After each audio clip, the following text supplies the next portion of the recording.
Hello, ladies and gentlemen, and welcome to another manga review. This time we are reviewing Kaiju number 8, chapter 9 and 10. And look, I will be reviewing this every time a chapter drops. I apologize that chapter 9 didn't get released earlier.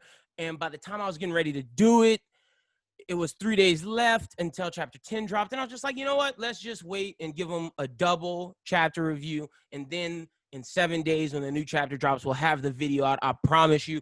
I was just really, really busy that week. And a lot of shit just was on my plate. But I digress. No excuses. We're getting to the work. We got chapter 9 and 10 of Kaiju number 8 to review. Let's start off with chapter 9. So chapter 9 is just dealing with the ramifications of the test and having kaiju regenerate and having a kaiju that was unexpected in the test. We see Captain Amina Ashiro and Vice Captain Hosina looking at the scene, finishing off the other kaiju that were there, and basically they're wondering like what's going on. How did Kikoru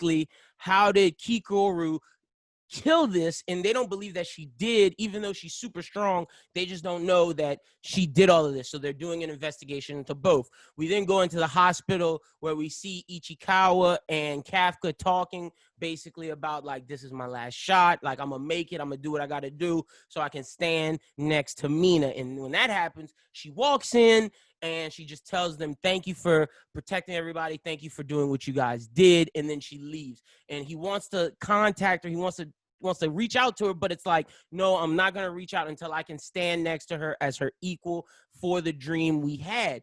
The chapter really ends with a bombshell. This is the most important thing in chapter 9. So they call in the cleanup crew that Kafka used to work for, and basically we see a kaiju in the bathroom talking on the phone like, damn, how'd they handle all this? How'd they manage this? This shouldn't have happened like this. This should have been more devastation.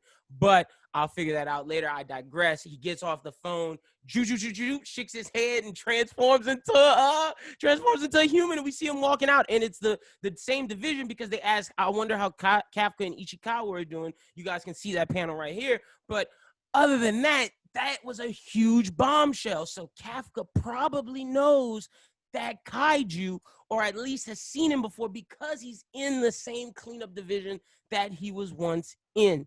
That's very, very huge. That leads you to think like, damn, how many other kaiju humans are there? It makes me think of Attack on Titan, like when we knew Eren was the only Titan, and then we come to find out that, oh shit, there's Annie. Oh shit, there's blank. I'm not gonna say any more of their names because I don't want to spoil it, because I don't know if you've caught up, but there's all these other Titans, and shit is crazy. So I wonder if that's going to be the case with Kaiju number 8. We then get to chapter 10. Kikoru passed her test in the highest in the class, but she's sitting there wondering like, damn, where's Kafka at? He should have got this because he saved me and done all of this. He should have got this award and all this praise. And she's like, he's not here. I wonder what's going on. This doesn't make sense. And then we see that Ichikawa passed. All these people are in here for an officer. And then boom, Kafka busts in, and Mina's like, all right, now we can officially begin. I didn't want to invite him because this was for officers, but he is now a cadet under Vice Captain Hosina. So he still made it. He's just not an official officer yet. He's a cadet. He's going to get the training he needs and then eventually potentially become an officer, even though Hosina doesn't believe that. He just wanted him there for comic relief. But he also wanted him there because he is suspicious, and he feels that Kafka has to do with the abnormal kaiju reading that he got, and he has something to do with everything that's going on with these abnormal kaiju. That's why Hosina is there. But a good moment of that chapter is when Kafka walks in. Well, when Kafka's in there and they're talking, and he's like, Mina, I'm going to stand next to you, and I'm going to do the right thing, and I'm going to be an officer. And she's like, 100 push-ups for blurting out, and everybody's like, what's this guy doing? But as she leaves, we see a smirk on her face, a smile, which is the first time she acknowledged him. And it's like, because I was like, yo, y'all been knowing each other for so long. Like, are you not going to acknowledge him?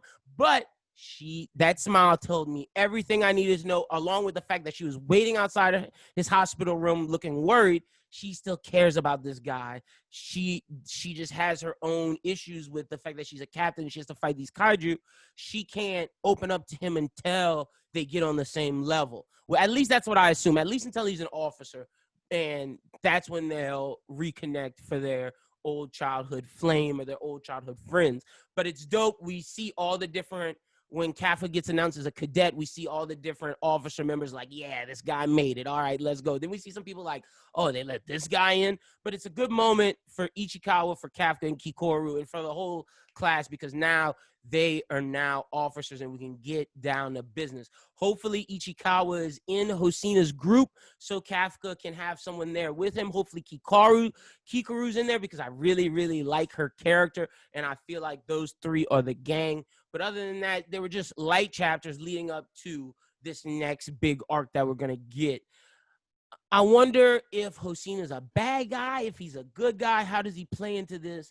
We're leading to believe, at least right now, that he's going to be a problem for Kafka. But I feel like if anybody's bad, I don't think it's going to be him because that's too easy. I don't think Mina's bad. I could see some of the people inside of the officers being a quote-unquote kaiju human, just like Kafka, or it just may be outside of the organization with the cleanup crew. We're going to have to wait and see, but both chapters are really good. If I have, and I like to do this after in these manga, after each of these manga chapter reviews, what do I expect going forward? I expect to see a training arc for Kafka to get him well in his human form, and then when he goes back to his kaiju form, he's an unstoppable monster. I think we're going to get a lot of training for him going forward. I think we're going to see Ichikawa have to step out on his own without having Kafka there to rely on, especially if they're not in the same group. That's going to be interesting to see, as well as we're going to have to deal with Kikaru's dad at some point that's coming. She's going to have to confront him and confront this ideal of perfection because she's a great warrior. She just focuses too hard on perfection, thus throwing her off. We're going to see all of that coming up, I believe, at least within the next 20 or so chapters. Some of that. We might not meet her father for a while, but I feel like we're going to lead to that meetup that we're going to get. Other than that, that's pretty much all I got this week because it was just exposition finishing up with this opening.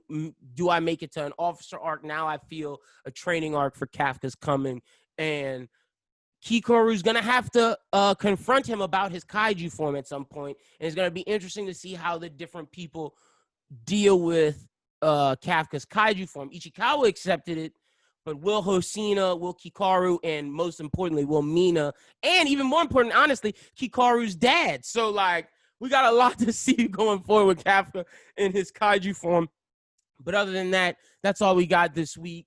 You guys can follow me at LinBWT. Follow the Bros Who Think at Bros Who Think. Be sure to subscribe to this YouTube channel if you enjoyed this video. We will have more Kaiju number 8 reviews coming week to week, so be on the lookout for that. Like I said, when Chapter 11 drops, I'm going to get it out for you guys the next day, even if I got to stay up super late.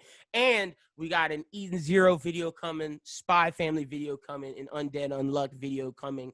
All of those 3 things will be out within the next 2 weeks, so we can start reviewing those manga week to week. And I kind of want to review Burn the Witch too, so be on the lookout for all of that. But if you want us to review a specific manga, let me know in the comments, or you can tweet at me at LinBWT or at Bros Who Think, or the final option, you can go to www.broswhothink.com.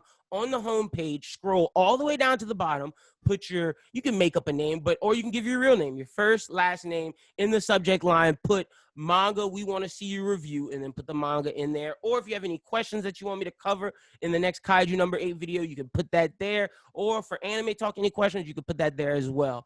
But thank you so much for checking out this video. Thank you for being a bro and a part of this community. And until next time, peace.